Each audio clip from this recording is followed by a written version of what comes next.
Good morning, good morning, good morning, and welcome to the Good Morning Education Show. My name is Rotimi Aitaya. I'm streaming from Lagos, Nigeria to West Africa, to Africa, and to the entire world. It's such a lovely morning. It's such a wonderful week. We're starting again. This is the 8th of February, and we are live and direct, and ultimately, we're going to have a great time today on the show. And I believe that as you join us today, it's just going to be an exciting experience. We always like to tell people on the show that the Good Morning Education Show is not just a show, it's an experience, and it's one you mustn't miss. We always ensure that we make your day complete as you start off your day, and we try as much as possible to ensure that you have a sweet experience all through the day and all through the week. We are always live from Mondays to Fridays, and it's always a great time. It's always a great time, It's always a great time. On the show, we have fantastic voices and experts who from time to time, come on the show, share their thoughts and help us to understand better the conversation of the hour. We get to learn together, we get to share together, and we get to grow together. On the show today, we will be talking about a very, very, very important subject matter, and which is really going to take us from different side of perspective. We're going to be talking about what's up, regulators. What's up? What is happening? What exactly are we expecting? What should we be doing? Where are we going? Is there an education dream? Have we communicated that? Regulators at all levels, from federal to state to local to individual schools and system of education. What's up, regulators? That's what we're going to be doing today. And if you are here, please do let us know as we say good morning to you. Tell us where you're streaming from. Tell us where you're streaming from. Tell us where your location is. Tell us who you are. Tell us your name. Tell us what you do. We really want to hear from you today. Yes, it's a Good Morning Education Show. We're excited. We're excited. Share with us. Do not hesitate to ask questions in the conversation of the day, because it's just going to be a great time together. And I believe that you will also not be an exception to the greatness that we're going to experience on the show. And on the show, we tend to also try to, share some thoughts and some aspects, as it were, on the conversation of the day. And I'm sure that um, the news that we have online can also be discussed as we have our guest and analyst join us right now. One of the things that has been trending, of course, um, in the society, especially last week, is the issue of JAMB. We also have an issue on the cryptocurrency, and we hope to probably talk about that as we go on the show. But if you're joining us for the first time, we really want to hear from you. We really want to know your thoughts, and of course, we want to celebrate you as well. So welcome to the show. Welcome to the show. One of the things that we're going to be talking about today is a very interesting news in the world of education, and we are having fantastic, Fee. Welcome to the show. Good morning from Ibadan, Nigeria. I love that, Fee. Great to have you. Always a great opportunity to see you, come online. Fantastic. Like I said, we're always excited to hear from people from around the world. We're excited to hear from you as well. And of course, it's a Valentine's week and a bell of blessing for the Valentine experience. For those of you going to spend plenty of money this week, I say good luck. And somebody's putting on red in the red corner. Ladies and gentlemen, welcome, Safety Chick.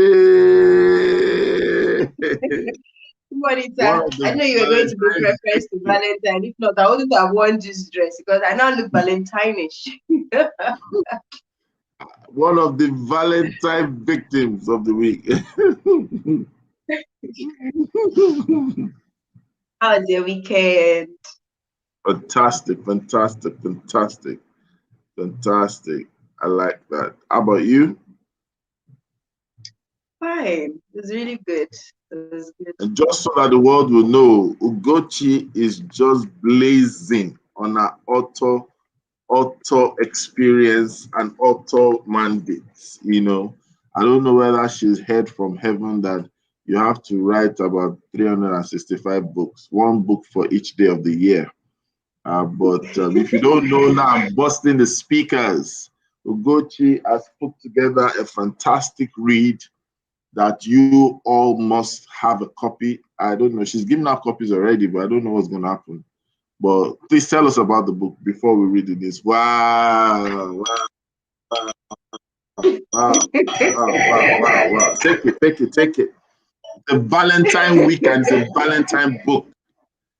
But it's not with Valentine motif, shall. So tell us quickly about the book. Let's hear about the book. Okay, so the book is a novel. It's a novel with Christian and spiritual principles, more like also moral principles also. It uses a story to teach something very important about the lives of 6 women, the mistakes they made, and how they rose up from it and got into their God-given identity. You know, many times people have made mistakes in their past, and because of shame, because of the fear of what people would say, they do not do well. You know, they just begin to hide that part of their lives away. And even when big things, good things begin to come towards them, they feel unworthy to receive good things because they feel, oh, I'm not good enough. Oh, I'm a bad person. And God does not look at you like that. Once God has forgiven you, once God has seen that you are making an effort to live a good life, He has forgotten the past. He just wants you to move on and do better.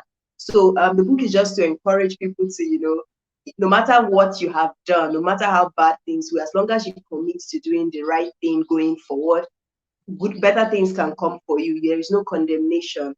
God loves you all the same and is willing to do so much more for you. So that's just a summary, because the reviews I've gotten have been amazing, because it came like a story, using the story of different women. It made it so relatable to so many women. In fact, many women told me that they can actually see themselves in some of those characters. And there's a particular character that is almost like a star already, with fans all over the world. Everybody just say, Zena. Like they feel like she's almost like a real person that they can connect with, you know. Everybody just keeps on referencing Zainab, and I'm just so happy that what God wanted to do, He has started it, and I'm excited about what is even coming. Fantastic. It feels like Sunday morning in the building. Another bell of blessing for safety check. As for Miss Ugochi, you know, preaching the relational safety consciousness, lovely love message, all entwined, you know. I think I have a friend called Zainab. I think she should get the book as well. So she probably will read about Zainab, and let's compare and contrast. All right, away from love stories and from red colors, we are going to go straight to the news. Let's just look at one or two news, and we'll talk about the conversation for today. And of course, Finn is saying good morning to you. Safety Chicks is saying good morning to you. So right now, your lovely state is not your state, but your lovely state, because I know you have an affinity for Akwa Ibom. Akwa Ibom State threatens to sack teachers for truancy and laxity. What are your thoughts on that? Well, yeah, I think that it's a good one. I mean, nobody should condone truancy and laxity, most especially in the public school system, because we already know that things may not be as they should be. And then if we're not encouraging other bad behavior, we're creating an enabling environment for it to thrive. And then it means our children who are in those schools get to suffer. And we do not want them to suffer. We do not want that unfair advantage that is obvious between children who attended private schools and children who attended public schools. No, regardless of whether you went to a public school or a private school, you should be able to at least get the basics to a very good standard. You see what I mean? So yeah, I'm happy that they want to do something like that so that everybody sits up. Yeah, because also I think There's this little subtle perception about public education, especially public schools, of having it like a free for all. There has to be standards. Once you even call it a school, obviously, regardless of the structure, regardless of the ownership, regardless of the model, there has to be professionalism all through, because it will go a long way in affecting every other thing. And I believe in that as well. Okay, thank you very much for that.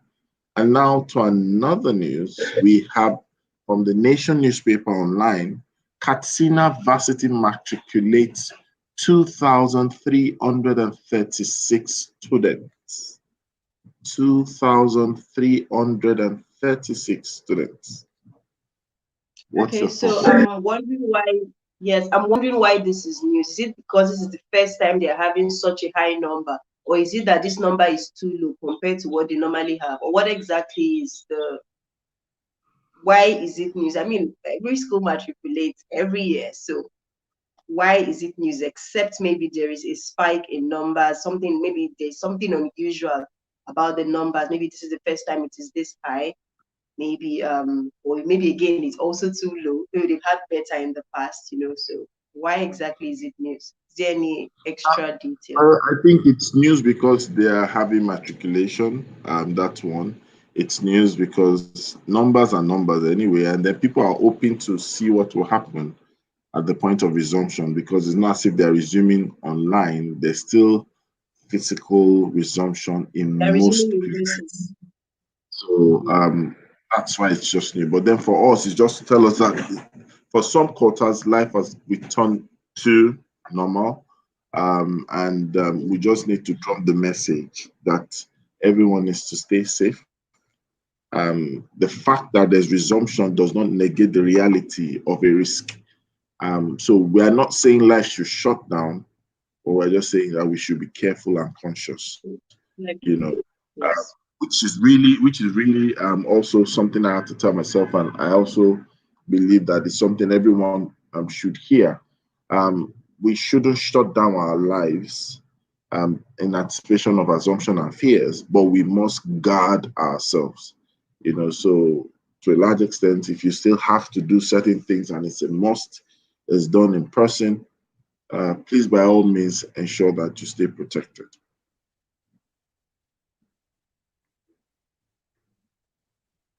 So the next one is almost like elusive peace in Ebonyi Varsity as government also disagrees. So seems like there's something rocking that state, especially for their state varsity.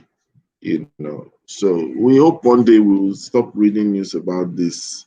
All these disagreements, I all think we want the them to be having disagreement. We shouldn't keep having these things that keep on disrupting the flow of education. Just look at, let's even use the example of what happened throughout last year.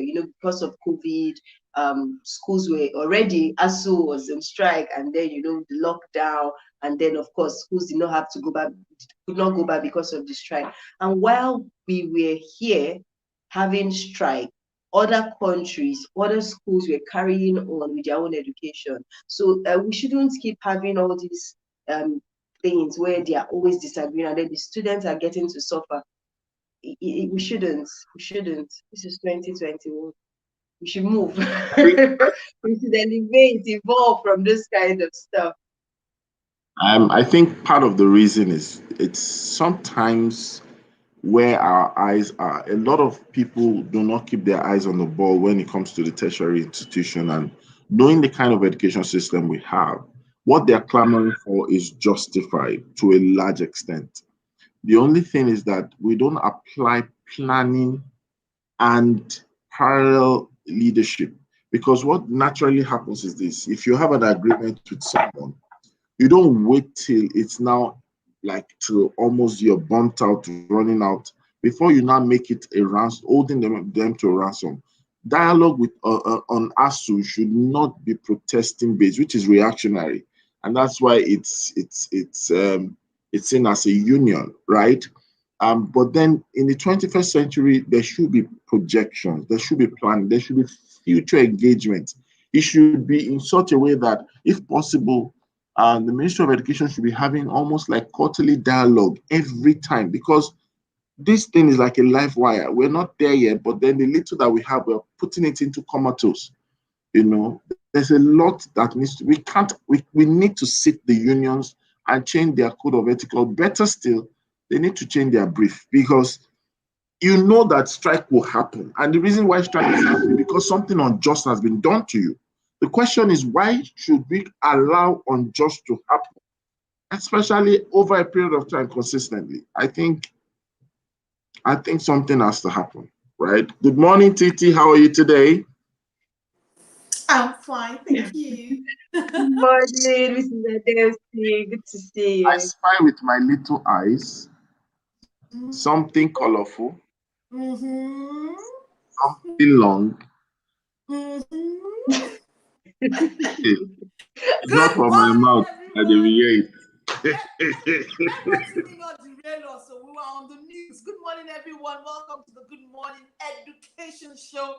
It is what day? What day are we? It is the 8th of February. Welcome to a new week. So please, on. Hey. Purple Monday, red Saturday, Welcome, Sunday. Ladies and gentlemen, it's Valentine's Week, color invasion by our analysts and guests on the show. The Lord will save us all. So we have another news. Sanu or Nasu, proposed strike by Sanu. That's, I think, senior lecturer. I can't remember. And Nasu. Staff and non-academic staff. Let's leave this news. These news are not sensitive. Right, 60% of Nigerian teachers lack functional digital literacy from UBEC. Titi, that's your news. I don't think that's news. It's a known fact. I think let's move beyond the news to say, what should we be doing? How can we quickly help them ramp up? I think that's really the more important news. Does UBEC have a plan? Did they have a plan to say, you know what, by 2022 we would have finished basic digital literacy training? Who can we partner with? Should we go and partner with Google? Should we go and partner? Who can we partner with? For me, that's really what's more important. This is not news. Look, let's be honest. Before COVID, most people's digital literacy skills, if they were not using it, was low. So it's not peculiar to the education sector. A lot of people didn't have their business online. A lot of people didn't have a lot of things online. But you know what? That boat has sailed. 2020 now made it, a necessity.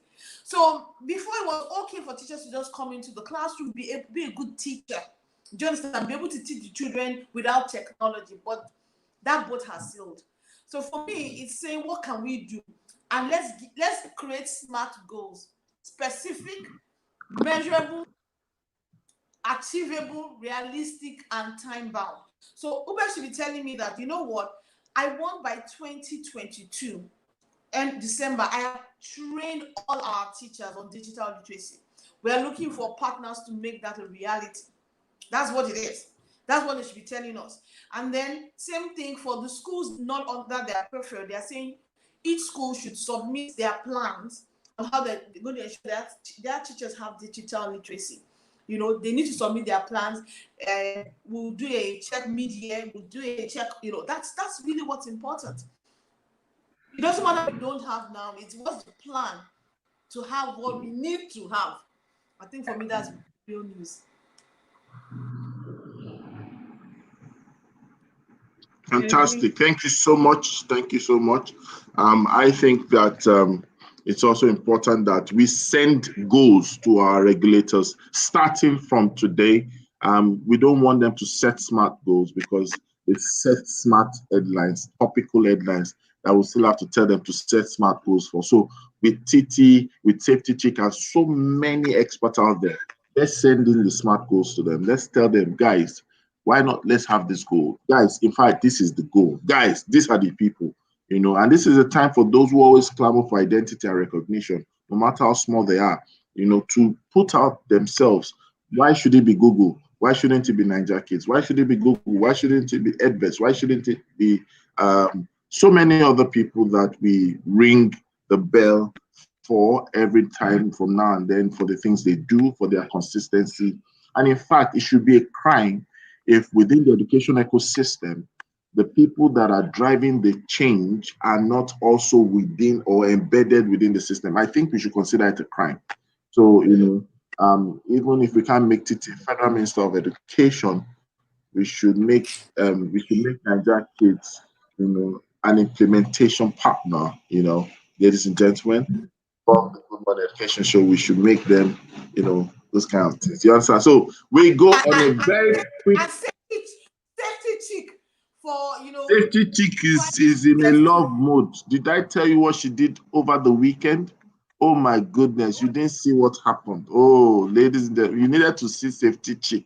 If there's anything called chick, oh, she went to launch one love book over the weekend in anticipation of this Sunday. She now read today. Hey, calm down. Wagba. Oh, she will come naturally today. Watch. 3, 2, 1. If you don't see it, oh my goodness, don't do this. Don't do this. I will yank you if you don't see it. We'll be right back in 2 seconds or 3 seconds or 20 seconds, whatever seconds, we'll be right back.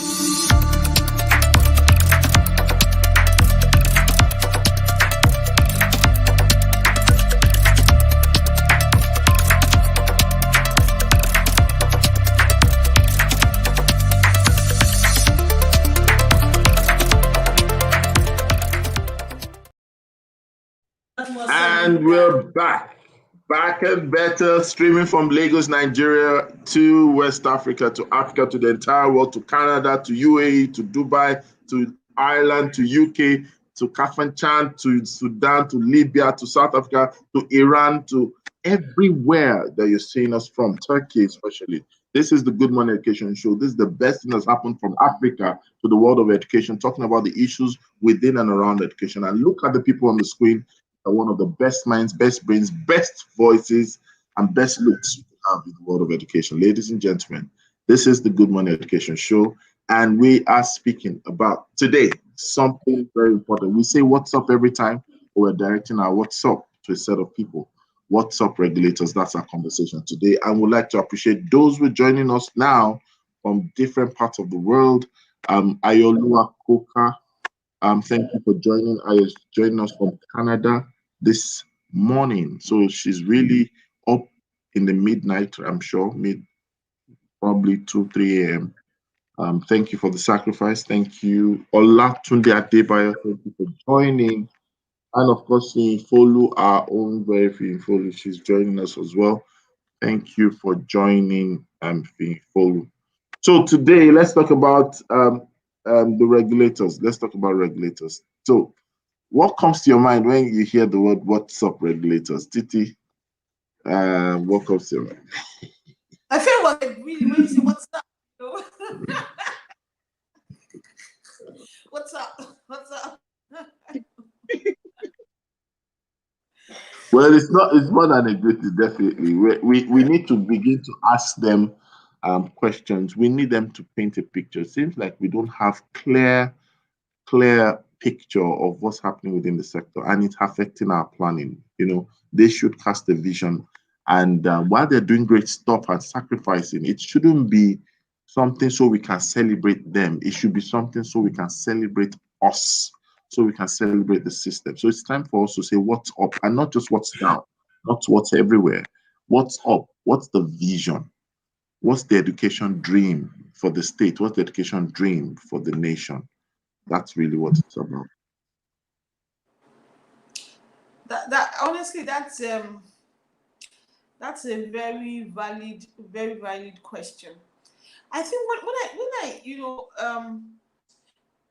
look at the role of regulators, I think it's important that they are not gatekeepers. They're not, because things have changed.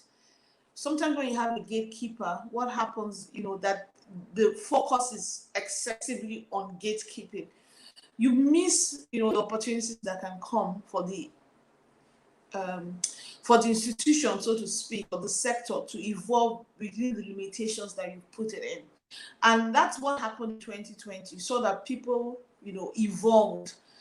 They moved beyond the limitations that were placed on them to do a number of things. And I think that's really what we want to see, the educators coming together with all stakeholders to help us evolve, to help us achieve the same things without, looking at limitations.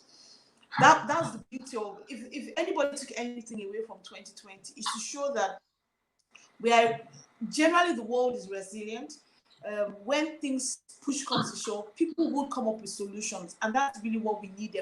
What we then need is the support for people to come up with solutions. Look at how people are coming up with solutions for ventilators. It wasn't driven by regulation. It was driven by, once there's a problem and you kind of throw it out there, people would, come up with various to meet their needs. And I think that's really what we want to see the regulators go, to say that what the world needs is not academic students. What the world needs is problem solvers. And when we put out the, what are the critical, 21st century skills, is looking at our education system and saying, how do we promote it there first? What are the things of, greatest impact? Not about plenty committees and meetings. We need that, honestly, because consultation is very key. But I think it's important that we create a system, a system whereby we start knowing what everyone is doing, not to regulate them in a sense, but to bring those options out there. So we need a very data-driven sector, and that information is publicly available. So what I mean is put everything out there. That's really the first step. If I want to know if a school is registered, put it out there. Put it such that I can go put the numbers out there. And if people are doing things in schools, let everything out there. Let there be kind of experience in the system. How are schools handling? What's the results like? Put such a thing that there's a lot of experience. How many children are in your school? How many?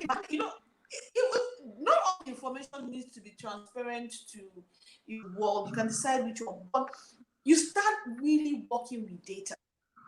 So when we talk about, all this, they go to do the reporting. It's almost like the way sometimes CBN does. There's a lot of self-reporting in the financial services. There's the inspection that happens, but a lot of it is self-reporting.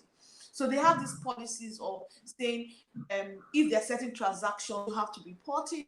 If there are certain days, you have to report it. So there's a lot of self-reporting that happens in the sector. And I think we also need that, whereby they can, actually say how many children we have in schools, because everybody has self-reported it. I'm not saying that people will not be fine, but let's even start process of building the system where there's a lot of self-reporting. And then let a lot of the policies be driven by that. The next thing is have that constant consultation that is open. So there's going to be a consultation on this is open. Anybody can go attend, and listen to it, or it's out there, so that people. Hello? What I said, demand driven. Okay, continue. Because we have lots of problems, but I'm saying that you need to prioritize your problems, and let us, problem be driven by what the community needs, as against just being our assumptions. So for me, I really like to see a place where there's a lot of self-regulation, where there's a lot of self-reporting, there's transparency in the information that is available. And for me, this is not just a desire for the sector, but it's a desire for the country as a whole. If Nigeria is spending money, it should be out there. Just the way that, you publish that every time a contract given against them, it's there, it's transparent. The thing is there. So we built this school. Same thing for government. So, once a bit of transparency, it's a bit harder Corruption will still exist as people will find loopholes, but it then drives a lot of things. So when I'm saying I spend 100 billion, everybody can just go and see 100 billion. They can go and see where it's spent. They can see the list of the schools, places like those infrastructure, see the numbers of the spend. Same thing, also spending. You're looking at mass, because that's really government role. Government role is for the masses. It's for majority of the people. I think I will stop there.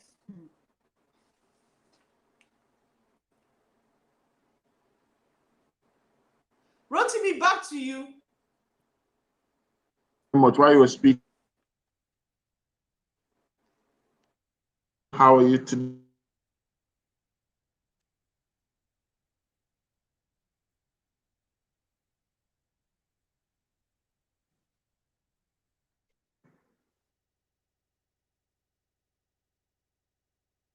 To connect, do you have something to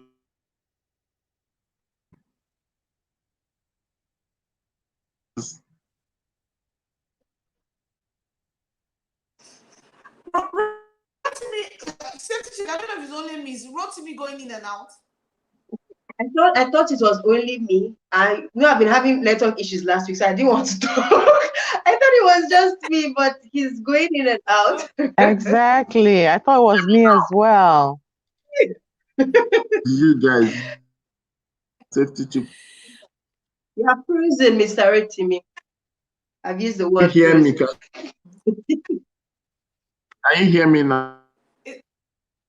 Yeah, but it's still breaking a bit. Yeah, it's breaking a bit. But over to Rhoda. Rhoda, welcome, our sister. I didn't know why I not see your Yes. I'm always on rocky ground.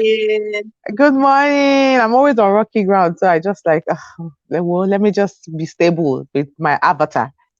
Good morning. Good morning. I hope it's you started the week in a very upbeat manner. I have certainly. Yeah. So what's up, regulators? Let's dive into the topic with Rhoda. Yay! I love this topic, because I think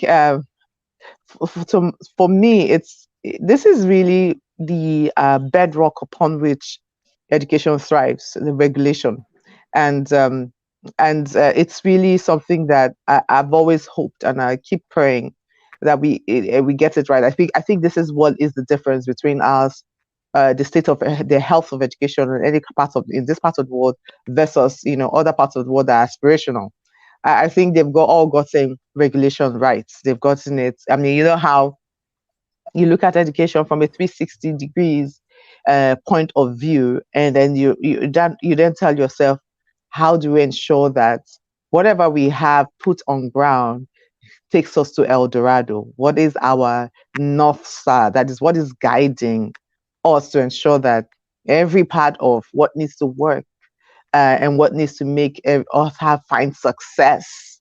Because at the end of the day, success is key, or achievements, as we say in the education space. Whatever it is that we have a system that guides us and has existed that puts us in check.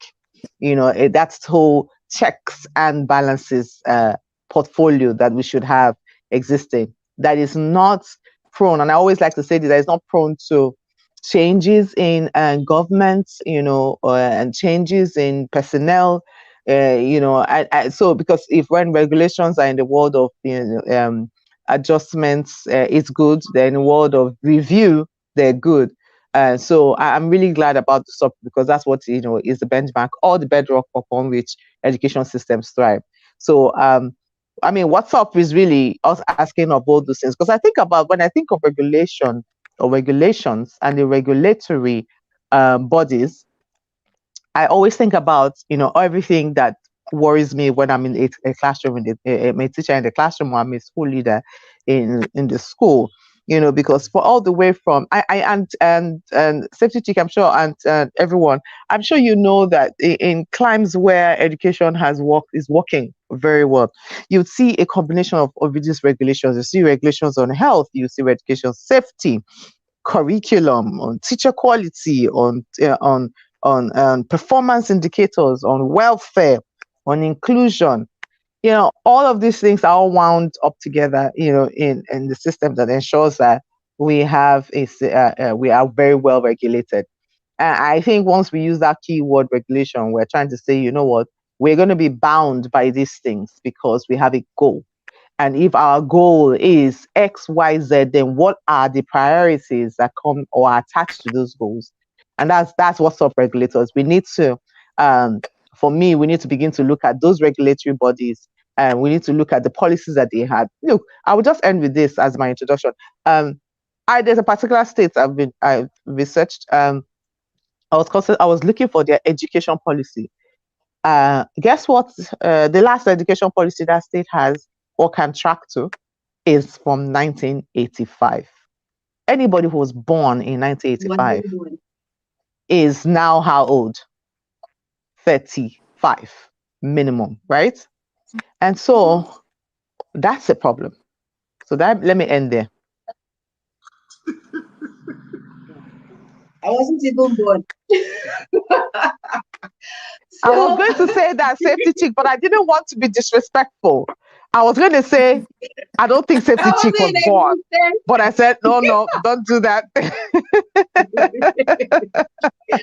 I was in existence. I'll just add one part that I would like to mention, because I really like what Mrs. Adeusi and Mrs. Digo have mentioned about what regulators should be thinking of. I'll just add one part, which is the fact that regulators should not have this you against them mentality. Sometimes it may not be you would hear something like, okay, let me use this example because I experienced it, I think early last year, or I don't even know if it was 2019, where an organization that wanted to provide safety resources to a school, and they were getting tough time from the regulators just to get the approval to go and do good work.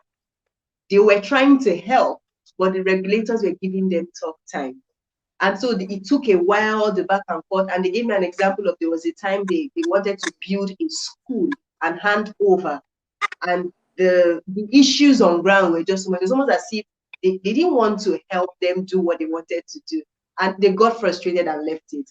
Now, this is private sector saying that to me. Now, when we had a session for teachers last year, the teachers themselves were complaining that when people want that, the teachers in the public schools, and when individuals, organizations want to help them have the necessary systems that would make them function properly, they get frustrated. They actually mention the names of some of these bodies, but I won't be mentioning names. We all get the gist.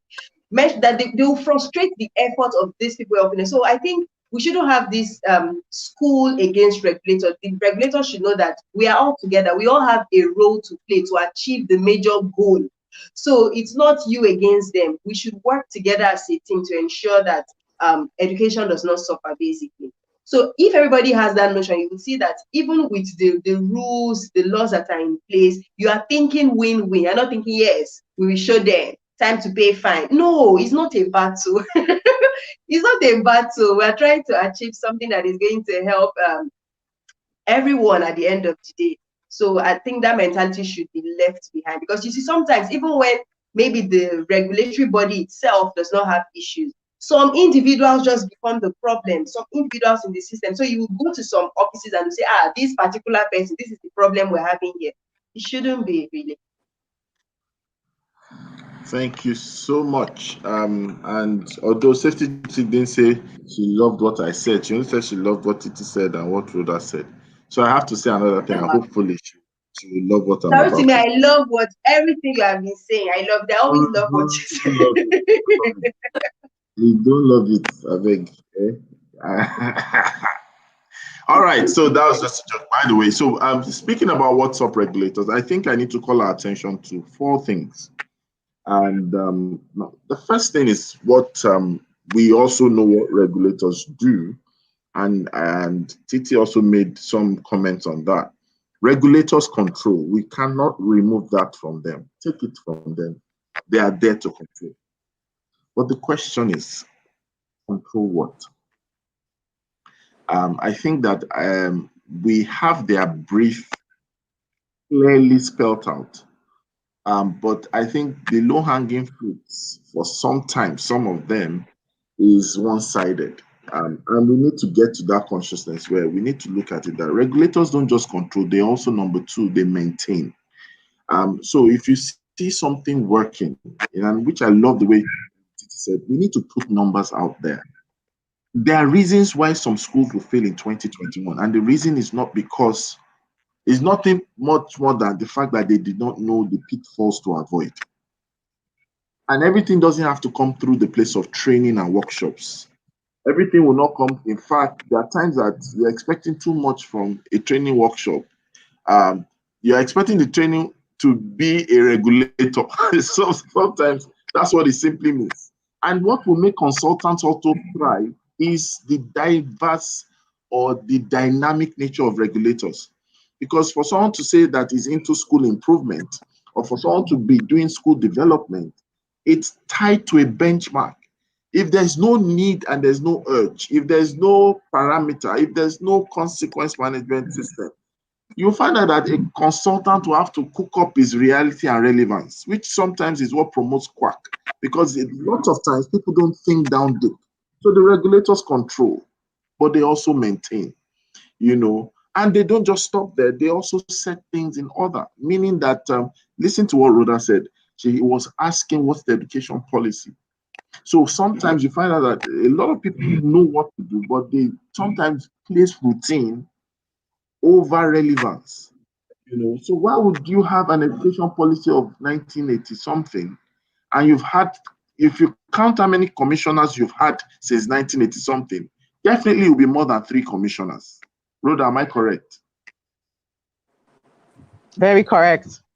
Okay. So what simply means is that the commissioner also needs to have a scorecard, one way or the other, because how would you champion regulating the period of 3 years, 4 years, 2 years, whatever the years, and over the years, everybody has come and nothing happened, almost 30 something years.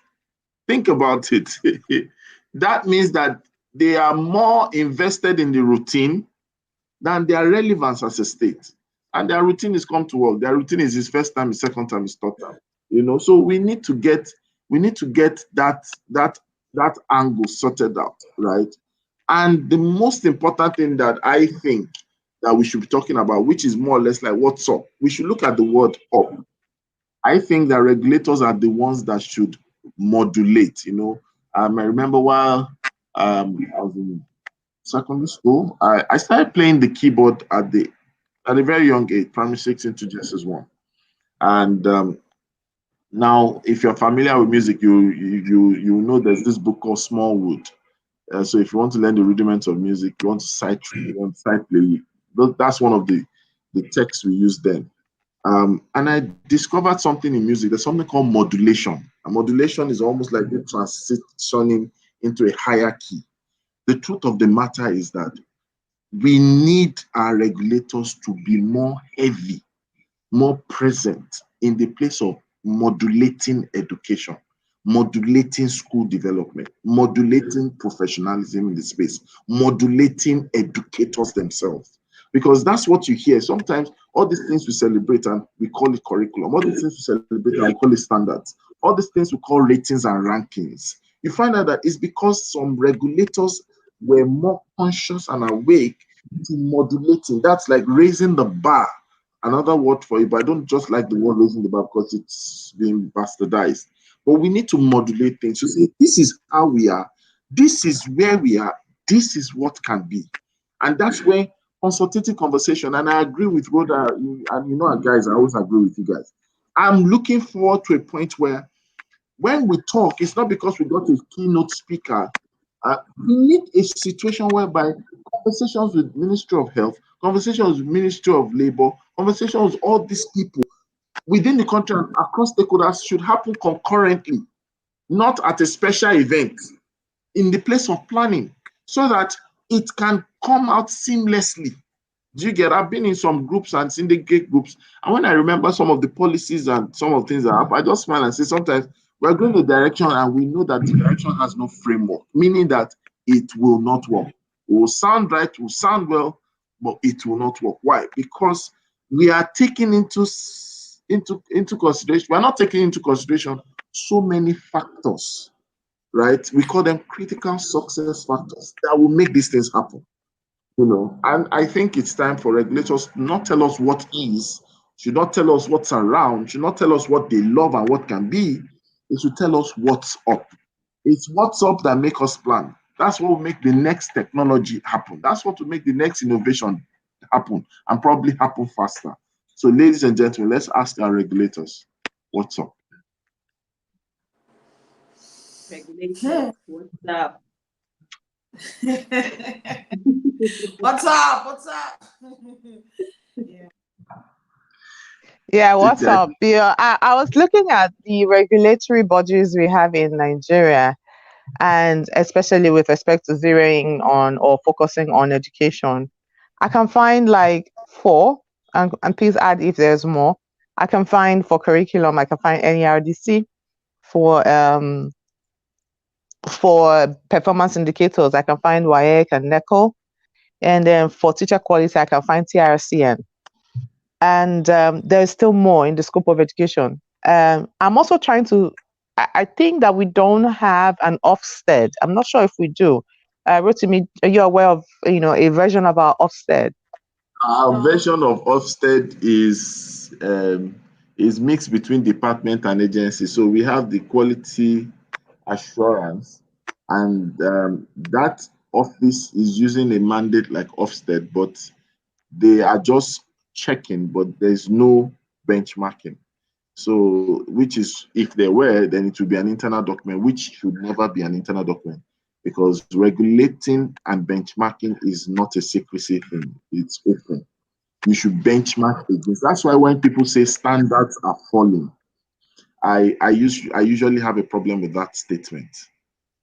People should measure up to standards. Standards don't fall. Standards are standards. You understand? That's right. So what we have then. So that means that what we have then is that version of quality assurance or quality assuring our school is within the state ministries of education. So we don't have, so with, like, for instance, in Lagos State, you have the OEQA as the Office of Education Quality Assurance within the Ministry of Education of Lagos State. And then within SUBEB, we have the BECA, which is a basic education quality assurance for Lagos State. So there are 2 regulatory bodies within the state. So maybe our version of Ofsted is state-driven, not nation-driven. I'm not sure which one should be better. I feel like there should be a quality assurance or Ofsted version, national, looking in this. And I think that particular function lies with UBEC. Please carry on. The commission. I think that particular function with the national, with respect to state quality assurance departments, I think they all report into UBEC. I'm not sure if it is the SUBEB that reports into UBEC, because I think that's the way it should go. That is the state SUBEBs reporting into UBEC. That's the way it should go. So that means UBEC performs the function of quality assurance for the country. So in some form, is UBEC a regulatory body, which in my head is everybody should have access to quality education. I think that's basically what UBEC function is. Have access to quality education, make sure you're in school. But there's a whole, universe of things to Ofsted in a way in the country. I guess we do have all of these bodies, and maybe it's not even wise to say we should look for one body as the national one. I'm not sure, and my brain is still thinking through it.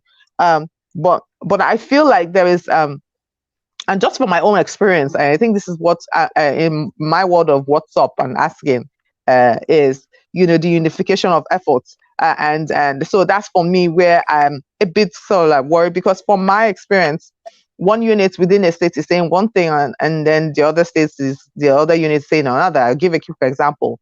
The Curriculum Services Department, for example, can say within the state can say, hey, here is the outlook of our subjects. Hey, we are aligned to the national curriculum. Hey, this is what the new subjects should be. And within that particular state, they have a series of exams that have been, the exams have been taken since, I'm not saying this is correct, but maybe since 1985. And their subjects are not necessarily aligned to what the new national curriculum, what the NERDC compliant subjects are now, or reviewed subjects are now. And you see that dichotomy between the within the units, and that's where for me it's like, okay, what happens here? I guess I'm throwing that question back to you all, even I think I have a sense of what it should be, but that unification of efforts and that alignment of what the standards basically should be. And from a national perspective, again, I'll say this: I keep saying it all the time. I don't think we have a national curriculum that is a national curriculum that it should be. I think that what we have is basically something like a glorified scheme of work. But I would say that that we should be in the world of like creating national standards. And I don't know what department or what unit or what regulatory body that's going to be. Thank you so much. Rhoda, I need to ask you a quick question. Lola asked me this question, and I asked her that she should reach out to you. I don't know if she's done that. I mean, Lola Nike in Abuja. And it's a very straightforward question. Okay, so our scheme of work and our curriculum, what's the difference? Because sometimes you tend to feel a bit confused, and it's good to stay back to be able to get to know what exactly should we say. Is it the same thing, curriculum and scheme of work? Are they the same thing too? They're not. Go ahead. We need for us to have a new curriculum or something for special needs or special education. And if you're talking about inclusion, do you need another curriculum since it's inclusion, right? Inclusion is getting us to practice. So please, could you just help us out on that? Yeah, I know this is a separate conversation. I know, but I'm getting very quick there. No, they're not the same thing. Schemes of work and national curriculum, they're not the same thing. Absolutely, one stems from another. Schemes of work are coming from a national curriculum. National curriculum basically has a framework upon which a country decides that this is the way they want to go, and then it declares the standards and the units and the objectives under each standard, and then fleshes out what the goals are supposed to be. A scheme of work basically stipulates, the topics, the content, the activities are related to it, and should then try to make sure that they are aligned to the national standard. And why the scheme of work should be separate is because every state is state driven.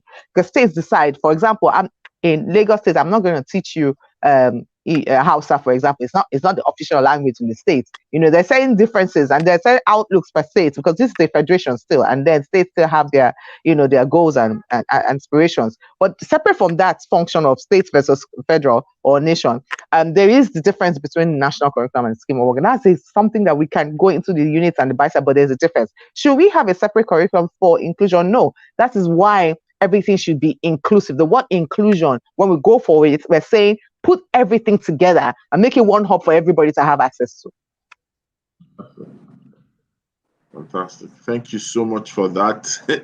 That you solved some headaches with that answer. Yeah. Because that's why I said that. Why when you say inclusion, then why do you need something separate? That's absolutely. I don't know. Is it, no, that's not even that's why we're talking about regulators. Exactly. Safety check. That's why we're talking about regulators and regulation and the bodies. These are the things. This is what your job is. Like you spell it out. It's easy for people. Yeah. So, and that means we need to re-engineer some of these strongholds in such a way that we can trickle down, right? Naturally, the way up is down, but in this scenario, the way forward is up because that's right. That's exactly.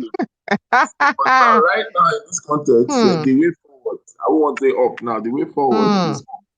Because if we can get, and I think that's the target, and fine, we're saying it in open space, but I think this is what we need to do. So if we can get a safety check, you can get a roadmate, we can get a TT of Nigeria. If we can get even just our analyst on this show, if we can get the show, if we can get some of our close friends, forward-thinking, progressive within education, people who have value and people who have standards and who have solutions, we can get them to have conversations with the real life wire at UBEC. I can tell you what will trickle down to 36 states. It's just an ecosystem. You get the shepherd. Do you understand? If we look at it from TRC as well, if we can get the heart of TRCN and we get them to open the door and they get to have conversations with us, and we also make it align with their political will, right? Regardless of whatever theatrics they still want to have, you will find out that it will get from that point, from the top, and trickle down to the bottom. I think that's our focus, because we keep talking to something that doesn't exist. The name education, truth be told, is not just education. The name education is all these components that make it what it is. So when we want to get education right, we need to get UBEC right. We need to get SUBEB right. We need to get TRCN right. We need to get WAEC right. We need to get NECO right. And we need to get them getting to tell us what's up. And I was telling Titi that when we we're talking about the news review, instead of us saying that they should share or tell us SMART goals, I think we need to move telling them SMART goals. We shouldn't just talk to the air, we should talk to these people. That's what I feel. I want to quickly say two things. One comment from the news and then one last thing with UBEC. So, for example, when we talk about, this is also assuming that UBEC is a regulatory body. I'm not quite sure about that. But imagine that, okay, one time UBEC has this goal of, we have the science kits and we want all states to have the science kits. And this goes back to the reason why we keep talking about data and the use of data, and why data analysis, data mining, data evidence is key for decision taking and regulation. And so so UBEC comes up with a science kit, beautiful piece of material with all kinds of things that every school should have in the states and within their science departments, and then helping children to access certain tools that will help them to do well, to have that evidence-based approach of thinking, or basically what science teaches children. And then you send a few kits to children, to the schools. What is your goal there? That because if you send a few kits and those kits cannot go around to all of the schools, is your goal is it a pilot? And we need to confirm, because you need to let us know, is this a pilot program or is it a full program? These are certain things that one needs. And one thing that worries me the most about most of the things regulatory bodies we have here, everything's so shrouded in secrecy. You should be out in the open. People should have access to your information, to your knowledge, to your policies, to your whatever it is that you're doing. Because that's for it being transparent is to the degree at which it's going to be successful. And I fear that it's because people don't want, or these institutions don't want people to see some of the things that are going on behind the scenes. That's why they're not open access with their knowledge. When OBSX was the Minister of Education, everything was open access. We saw everything. We could see it was spelled out clearly what their goals were, what their aspirations were, what their priorities were. So that's the thing for me. You send the science kit to a state, but that kit does not get to every school. Excuse me, what did you do there? Is it a pilot? Or is it a full launch of the program? That's one. For me, they want just responding to the teacher sack in Akwa Ibom. That's Akwa Ibom, correct? Yes. I always say, I always imagine if you want to sack teachers, and the reason why you are doing it is because they're not compliant and they're not behaving, of course, what they're supposed to be doing. And some of the reasons that the data you've captured for reasons why they're behaving, that they don't want to go to rural areas in some cases, and they don't want to get to school, and they cannot keep themselves accountable. But then there's this underlying problem there, because if one of the things that I know that the NUT chairman of Lagos State has been clamoring for is neighborhood teaching.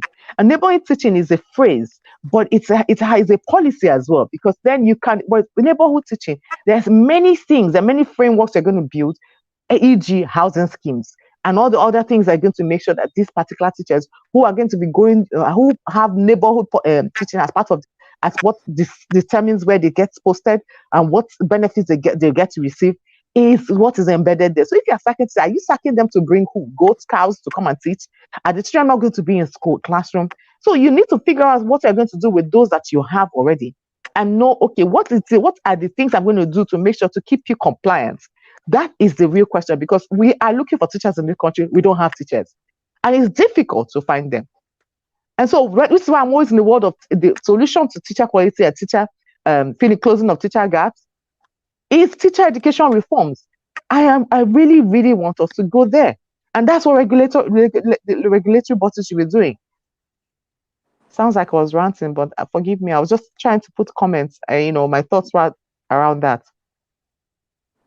It's the truth. Titi, are you there? Yes, I am. Yes, I am. Let's just have your last or Felt your your passion. Felt Felt it. I think for me, the first step is really transparency. You know, I try to say as much as that. Nothing should be shrouded in secrecy.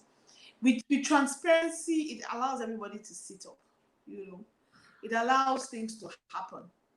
It allows there to be progress. And I think for me, let the regulators try at that. So put everything out there. You know, you can decide the one that is out there for public and the one that's out there for this, the school community. But let it be out there. Let it be out there. That helps in self-regulation. That's just the truth. When things are out there, it allows people to, those that want to separate themselves, it makes it easier. Let there be a lot of self-reporting. So truly, how many people in your school, how many teachers do they have, how many are registered? If you want to check if a teacher is registered with TLC, go and say it. You know, it's there. It should be something that you go to the site, you put it there, and it's there. And schools should report on it. How many of their teachers do they have? Because that's where it then becomes easier and easier to regulate without it being something. If a school is registered, let it be there. You can check. You know, and then when you do a lot more of creating awareness, then even the parents will be asking the school, sorry, are you registered? You know, are you registered with, and they can go and check. So what I would say is that let's push towards a very open and transparent system. It makes a world of difference. What are you doing? Put it out there. Let it be there. How much of you have achieved? You know, put it out there. Let everybody be seen. What's your focus area? What's your policy? What do you want to achieve? Give yourself a report card at the end and say what we achieved. I think it's so important. At the end of each year, the various bodies should be able to say that this is what we achieved, this is what we did, this is what we spent money on. I think that's just really the way to go. Those are my parting shots. Fantastic. How about you, Safety Chick? So I'll just say that we have to remember that we are working as a team. It's really so important because we need both parts to function. So while the regulators are trying to control and maintain a certain standard, they should also be willing to make sure that the systems are able to carry everybody along, and that it's not a battle. It's not a battle. You can be firm in trying to achieve your purpose and still, and you are still, should I say, friendly, professional. Everything is still working, and people do not feel victimized. I think that's what I don't want our regulatory bodies to be seen or known for victimization. And you see, that's why transparency is also important, so that it doesn't look like you do a particular way for some sets of schools or some sets of people while the others get. Thank you so much. We've heard from Rhoda, we've heard from Titi, we've heard from Safety Chick, and we're bringing the show to a close. If you still have your mugs, remember, if you still have your mugs. I'm done. All right. Yes, I have my mug. So maybe we'll have a Valentine mug special or Valentine tea special. Who knows? All right. So, ladies and gentlemen, are we having a Valentine special show? Yes, I do. Let's keep our fingers crossed. All right. So, ladies and gentlemen, it's been a great time today, and we want to thank our analysts, we want to thank our guests, we want to thank our viewers, we want to thank those who contributed, our loyal tribe members, for being there today. Previously, where we said teachers for the All right, so ladies and gentlemen, we're calling it a show, and we're calling it a day. So we'd like to say it's a great morning on the Good Morning Education Show. So have a great day. Show. Bye. Bye.